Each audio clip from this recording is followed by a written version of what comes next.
Sim, eles ficaram ensaiando um tempão, era ácido o tempo inteiro, isso era comum tanto dos Mutantes quanto da Rita Lee Tutti Frutti, muito ácido, muita lisergia. Eles chegaram a gravar um disco que nunca foi lançado, porque segundo a... Ai, tem essa história também, né?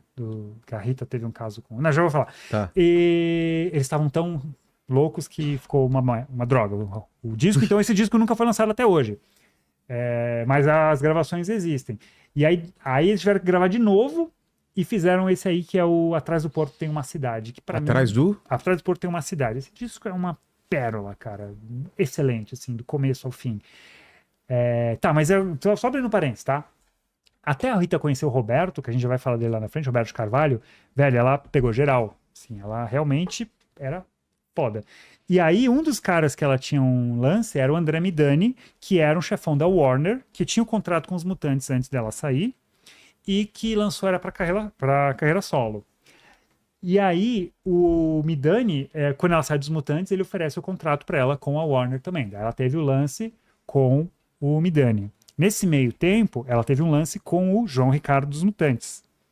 Tanto que quem conhece esse disco aí, tem a música Menino Bonito, né? Lindo e eu me sinto enfeitiçada. Ela escreveu para o João Ricardo dos Mutantes. Nesse meio tempo, ela também teve um lance com Paulo Coelho. Ah, é? Mas já vamos chegar no Paulo Coelho. Jorge Ben. Também. Também. Era tudo liberado naquela época. Naquela época, né? Mas enfim, e aí... Essa capa parece uma capa do disco da Xuxa, né?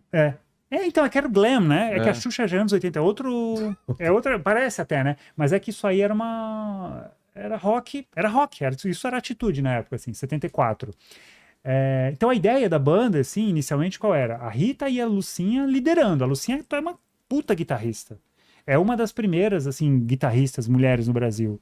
Ela aprendeu convivendo com os Mutantes, porque ela estava sempre ali com eles, aprendeu com Liminha também algumas coisas, ela é filha de um escocês, e tocava bem pra caramba. Só que o que acontece é que ela se estranhou com o resto da banda, e aí ela só ficou nesse primeiro disco. Não, né? Porque também, assim, era isso, né, cara? O Carlini também é guitarrista, Guitar Hero. O Carlini é Guitar Hero, entendeu? Aí, em 74, um guitarrista, Guitar Hero, ser ofuscado por uma mulher, o cara não queria, né? Então, o ambiente ficou meio ruim pra Lucinha e ela acabou pulando fora. Mas a Rita continuou. Só que esse disco tem uma coisa, o som dele é muito limpo, assim, as guitarras quase não tem distorção. Lembra que eu falava, porque os brasileiros não querem ouvir distorção? O cara que mixou esse disco foi o Marco Mazzola, aquele mesmo lá que trabalhou com o Raul. E o Mazzola é um cara da MPB. Não tinha nenhum técnico na Warner capaz de mixar rock. Então ele tirou a distorção total das guitarras, assim. Então essa é uma coisa que você conversar hoje com o Carlini, ele vai reclamar da sonoridade desse disco por causa disso. E teve uma outra coisa, o Midani, que é um suíço, foi um dos grandes empresários dos anos 70, o cara contratou o Raul Seixas, Tim Maia, a Rita, e também tinha os caras da MPB.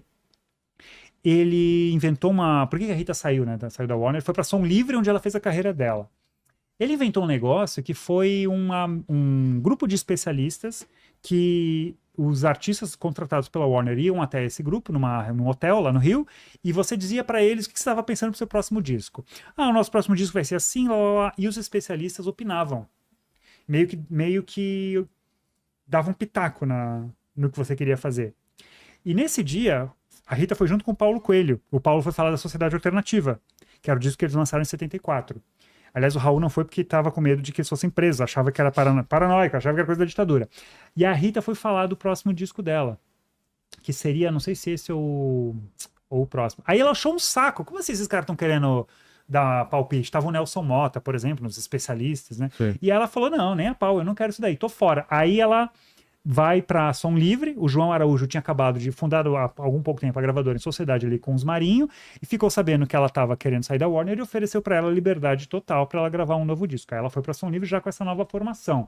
Aí ela aumentou a banda, a Lucinha saiu, agora entraram 2 vocalistas de apoio. Tem tudo, olha como era transgressor, tá, cara? 1974 para 75, ela liderando e 2 vocalistas homens de backing vocal. Isso era sempre o contrário, um cara e o coralzinho feminino. Era o inverso. E a Rita sempre teve essa veia, né?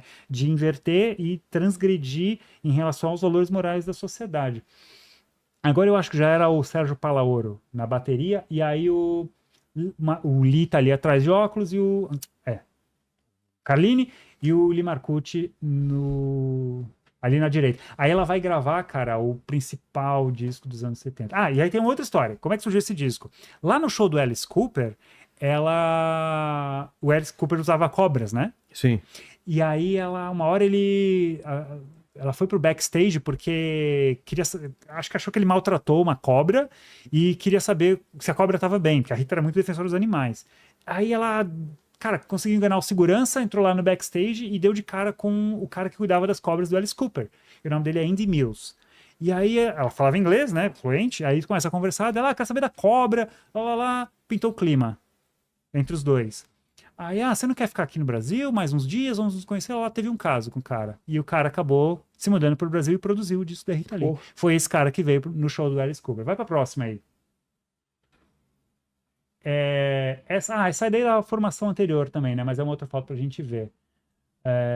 Também com a Lucinha ali atrás. Mas é uma pena, cara. Essa formação era tão legal, cara. Mas infelizmente durou só uma turnê. Vai para a próxima. Então, aí o Fruto Proibido foi esse disco produzido pelo Andy Mills. E aí tem Ovelha Negra, tem Agora Só Falta Você, Luz del Fuego. Esse é um dos discos mais pesados dos anos 70. E muito por quê? Aquilo que eu falava lá quando a gente falou do Made in Brasil. Não tinha técnico que sabia mixar rock. Esse disco foi mixado por um americano, pelo Andy Mills. Ele sabia, tinha os equipamentos, tinha o conhecimento, a técnica. Mesmo com equipamentos aqui no Brasil, ele conseguiu fazer uma mixagem muito diferente do que os técnicos faziam com as bandas de som, com as bandas de rock nas outras gravadoras. Então, por isso que esse disco é tão diferenciado. Foi mixado por um gringo. E ele é um dos mais pesados, assim, guitarra do Carlini bem presente, assim. E mesmo com piano, sabe? Tem um piano também, cara. Esse disco é foda, cara. Também é pra ouvir da primeira à última faixa. Então ele é de 75. Tem o primeiro grande hit da Rita desde que ela sai dos Mutantes, que é Ovelha Negra. Que é uma música que é, de uma certa forma, sobre a saída dela da banda, sobre ela ser uma pessoa insubmissa, né? Desde em casa. Ela não foi expulsa de casa, tá? Aliás, que ela fala assim, agora ele fala assim, agora é hora de você assumir e sumir. Isso é uma licença poética. O pai dela ficou bravo com isso. Ele falou pra ela, pô, Rita, eu tava no supermercado e eu ouvi a música dizendo que eu te expulsei de casa. Não é verdade. Ela falou, pai, deixa, é licença poética. Então, não é verdade. Mas a letra é sobre insubmissão, né? Desde ela querer tocar rock, a mãe dela era super conservadora, tinha muito medo. Falava pra ela, não, Rita, vai estudar, vai ter uma profissão, vai fazer odontologia, seguir a profissão do seu pai, que era o que o pai dela queria. Mas ela queria ser cantora. Desde ela sair dos Mutantes também, querer, sabe, peitar os caras, peitar os homens, peitar a sociedade, peitar o machismo. Então, essa letra, tem tudo isso nessa letra. Que aí ganhou o clipe no Fantástico e foi a canção mais vendida dela, assim, mais ouvida, né, nessa época em 75. E qual que era a grande sacada da Rita? Assim, aquilo que a gente falava sobre qualidade lírica. Ela era uma das poucas pessoas que conseguia fazer uma letra que fazia sentido para as pessoas, democratizar o rock nos anos 70. A maioria das letras falava de coisas assim, ou que, no caso dos Mutantes, que ninguém entendia, ou no caso do Made in Brasil, coisas muito bobas. E a Rita conseguia fazer uma coisa que fazia sentido e tinha algum grau de complexidade. Ela democratizou o rock. Ela não tinha um preconceito que a galera tinha, não, rock é só pra quem gosta, rock é só pra turma do mal. Não, ela queria atingir as massas e conseguiu ser ouvida até pelas crianças. Vai pra próxima aí. Aí essa formação vai seguir, ela lançava, nos anos 70 era muito comum, ela lançava um disco por ano, né? Então ela lançou aquele ali em 75, depois 76 o Entradas e Bandeiras, aí ela vai ser presa, a gente já vai falar disso, depois ela lança um disco com o Gilberto Gil, e aí já é do Babilônia, em 78. Por que eu peguei essa foto? Ela vai pra discoteca. Então, aí ela começa a fazer essa transição, tá? Porque isso é uma outra coisa, a Rita não ficava... Lembra que a gente fala do Erasmo? Que ele... E não só ele, mas é um exemplo, né? De ficar muito preso na sua origem, a Rita sempre foi migrando. Então ela saiu lá do psicodélico, foi pro glam. Quando começa a vir a discoteca, ela começa a querer entrar nisso. E ela tinha também a parada do visual, né? Era uma das turnês de rock mais caras e trabalhosas, assim, porque tinha cenário, tinha todo mundo, coreografia, as fantasias que ela colocava. E no Babilônia já é um disco bem de transição. Ela começa a fazer um som mais dançante e ao mesmo tempo tem rock. Só que aí a banda começa a... Os caras eram rock and roll puro, né? Então já começam a não gostar. Então. Já começam a não gostar. Tanto que ela vai sair da banda muito por causa dela. Ela e o Carlini começam a disputar a liderança, né? Quem que comanda. Aí ela fala, quer saber? Tchau pra vocês, vou fazer minha carreira solo. E mais uma vez deu certo. Vai pra próxima aí. Aí ela conhece o Roberto Carvalho. O Roberto, ele era o guitarrista do Ney Matogrosso em 76, quando a Rita assistiu um show no Rio, caiu um toró, e aí ela tinha escrito uma música pro Ney chamada Bandido Coração, ele que toca guitarra, ela pergunta, quem é que toca guitarra? Ah, é aquele ali, o Ricardo. Ela, Aí eles foram apresentados, segundo ela, ele foi bem blasé, não deu bola. Depois eles se encontraram mais uma vez brevemente em algum festival, em Águas Claras, talvez, não sei. E depois ele se encontrou mais uma vez num show da turnê do Ney, que ela foi assistir, e aí no camarim ela encontra o cara, aquele guitarrista bonitinho, né? Só que ela entrou, ele tava com a mulher de biquíni em cima dele, assim. Eles estavam posando, segundo o Roberto, eles estavam posando por uma foto, mas a Rita disse que eles estavam aos amassos. Mas enfim. Aqui acontece sempre isso. Aí. Como é que é? Não, vambora. Aí, logo depois disso, ela fala pro Ney Matogrosso, você não quer comer lá em casa? Chama o músico da tua banda. O Ney já tinha sacado e levou o Roberto. Aí, foi o Ney e o Roberto, eles foram jantar lá na casa dela, e numa bela hora o Ney pegou e saiu sem que os dois vissem, e eles estavam lá no piano e terminaram a noite juntos. Muito bem, o resto da história a gente conhece, tiveram 3 filhos. E aí, cara, ele foi o grande parceiro dela a vida toda, e muitas das músicas que ela escreveu, grande sucesso, tem a ver, são inspirados nessa paixão. Aí isso foi em 76. E aí foi bem no meio daquela fase tutti-frutti dela. Aí ele entra pra banda. O Roberto é um cara...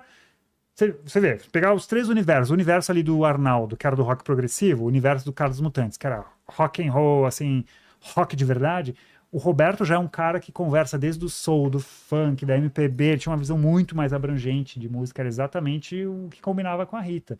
E aí ele entra pra banda, também começa a dar uma treta lá, assim, ele no meio, ele é um corpo estranho ali na banda, então eles saem também muito por causa disso. Os caras se sentem, quem é esse cara que tá chegando aqui ocupar o nosso espaço? Vai pra próxima aí.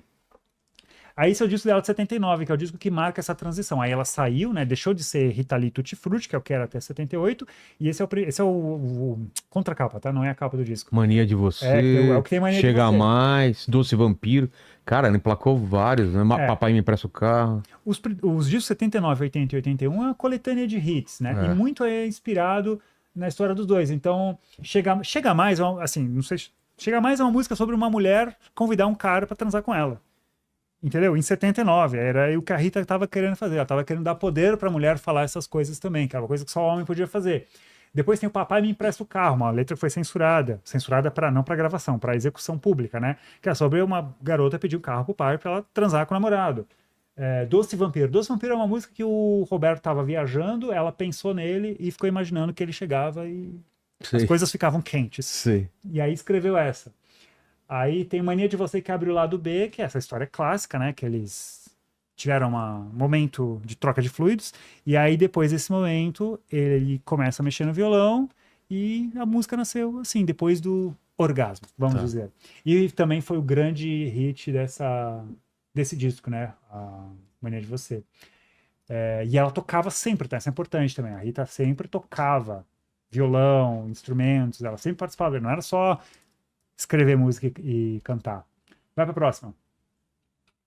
Então, aí só faltou falar da prisão dela em 76, né? Essa foto, na real, não é da prisão, tá? O que aconteceu? A Rita, quando tava nessa turnê do Entradas e Bandeiras, que é um disco que ela tá, assim, daqui pra cima, sem roupa, né?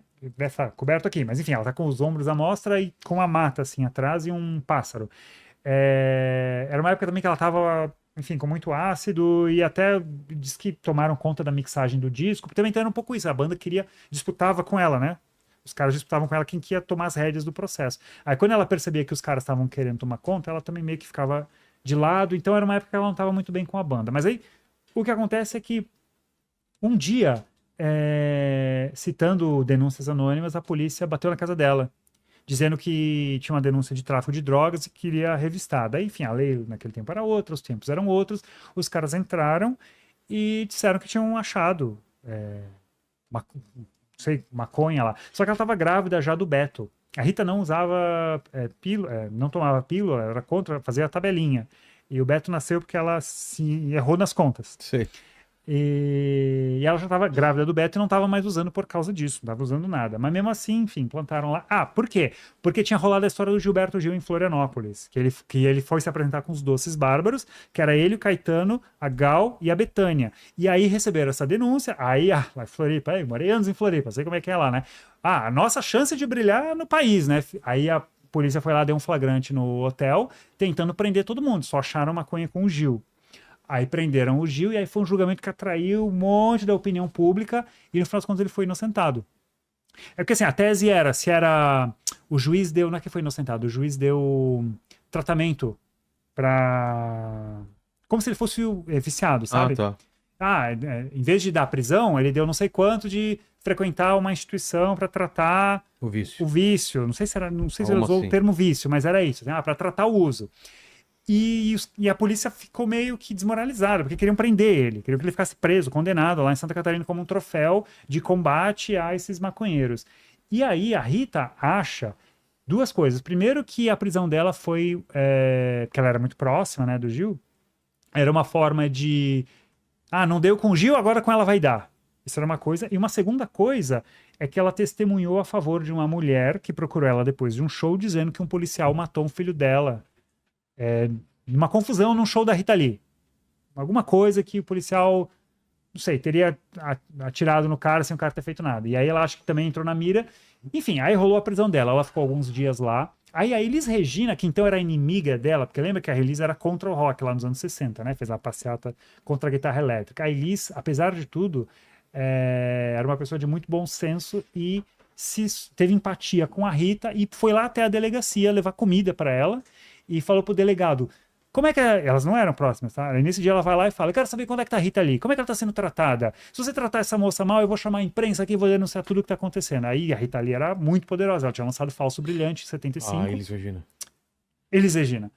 E aí ela era muito, por tudo que ela falava, era rainha, assim. Aí o delegado baixou a bola, ela entregou uma carta, inclusive, pra Rita, e elas tiveram alguns minutinhos para conversar.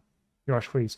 Enfim, aí, saindo da prisão, ela fez uma turnê em que ela foi vestida de presidiária. Aí o que acontece? Por causa da prisão, ela teve um problema rompeu com a empresária, porque a empresária se safou, porque a empresária foi presa também, né?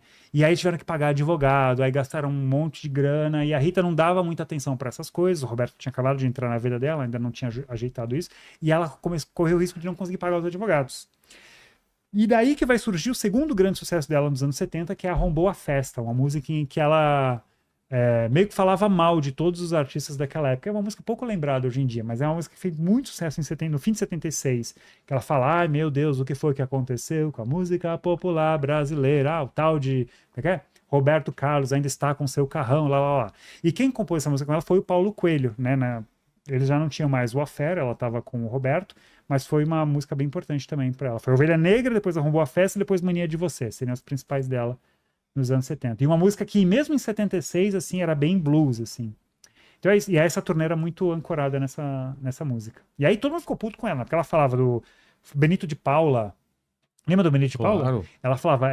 Meu amigo Charlie Brown. Isso, cara, deixa eu ler um trechinho aqui, cara, que é legal. Que ela, cara, ela meio que achincalhou todo mundo, né? E alguns entenderam e outros não. Arrombou a Festa Rita. Aí depois ela fez Arrombou a Festa 2, atualizando, e depois acho que o 3, inclusive, ó.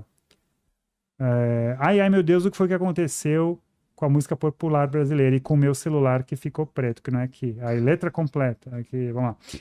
Benito lá de Paula com o amigo Charlie Brown revive em nosso tempo velho chato Simonal. Martinho vem da vila lá do fundo do quintal, tornando diferente aquela coisa sempre igual. Só mais um pouquinho aqui. O tal de Raul Seixas vem de disco voador e Gil vai refazendo seu xodó. Com muito amor, 10 anos e Roberto não mudou de profissão. Na festa de arromba ainda está com seu carrão. Depois ela falava... Lembra do cara do Farofafá? Sim. Como é que é o nome dele mesmo? Farofafá. Que tinha o Bilu Bilu e o Farofafá.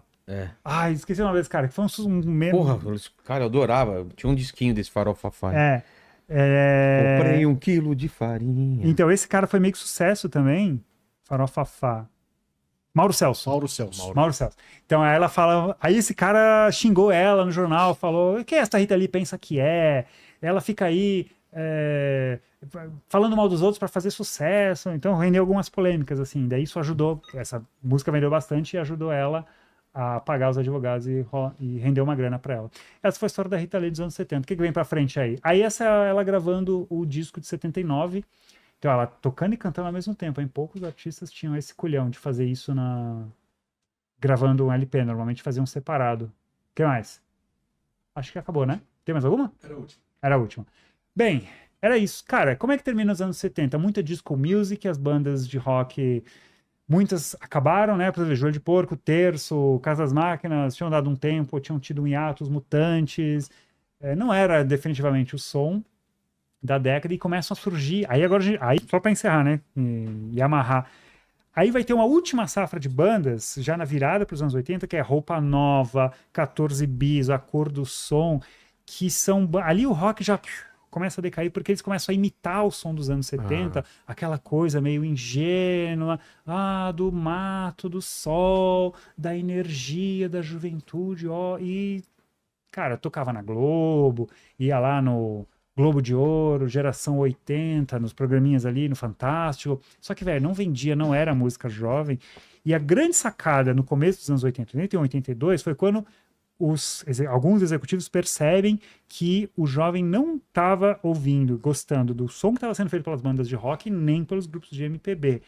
E sim, o que ele queria era uma música dançante, fácil de consumir, de cantar, que falasse sobre liberdade, mas assim, uma coisa bem...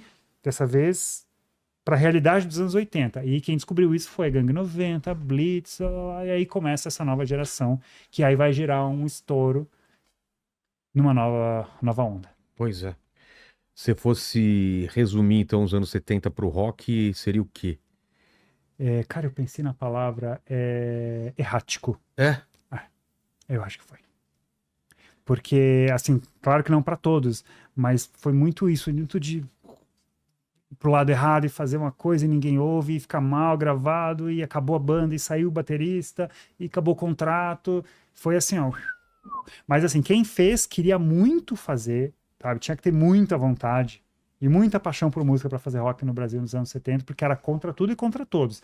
Contra as gravadoras que não queriam gravar, contra as rádios que não queriam tocar, contra os conservadores que acharam coisa de vagabundo, contra a esquerda que achava coisa de alienado, que ficava tocando música americana. Era difícil, cara. E ainda era difícil comprar equipamento e comprar os discos, que ou não chegavam por causa de problema de não poder importar, ou era caro, ou era difícil de achar. Os instrumentos eram uma porcaria, os Mutantes fabricavam o porte dos instrumentos quando eles não iam para fora comprar. O irmão dos irmãos Batista, que era o Cláudio, ele fazia pedal, guitarra, efeitos, coisas que estão gravadas, foram o cara que fabricou, porque não tinha equipamento. Então, era difícil, cara. Mas coisas muito boas foram feitas e a gente citou aqui algumas. E embora o rock internacional, claro, tenha se desenvolvido muito mais,